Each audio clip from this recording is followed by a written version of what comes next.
2013 সালের এক শীতের রাতে মুর্শিদাবাদের জিয়াগঞ্জ স্টেশনে শেষ লোকাল ট্রেনটা এসে থামে রাত 1:15 এ। সৌনক, কলকাতা থেকে ফেরা এক সাংবাদিক, নামেন ওই ট্রেন থেকে। কিন্তু স্টেশন তখন প্রায় ফাঁকা। স্টেশনের এক কোণে বসে থাকা বৃদ্ধ কুলি হঠাৎ তাকে জিজ্ঞেস করে, তুমি কি সত্যি ফিরে আসতে চাও? এই মাটিতে এক দেবীর ক্রোধ আছে। সৌনক অবাক হলেও পাত্তা দেয় না। কয়েক বছর আগে জিয়াগঞ্জে স্টেশন সম্প্রসারণের সময় একটা পুরনো শিব মন্দির ভেঙে ফেলা হয়েছিল। তারপর থেকেই নাকি রাতের শেষ ট্রেনের যাত্রীরা মাঝে মাঝে নিখোঁজ হয়।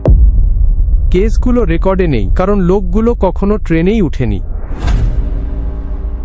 সেই রাতে সৌনক ফোন করে জানায় তার মাকে, হ্যালো, আমি পৌঁছেছি, রিকশা নেই, হেঁটেই যাচ্ছি।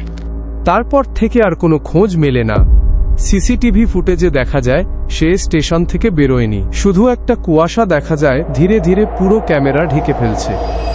আজও সেই বৃদ্ধ কুলি রাত 1টার দিকে বসে থাকে আর বলে, দেবী এখনো কাউকে খুঁজছেন যে সত্যটা লিখে দেবে।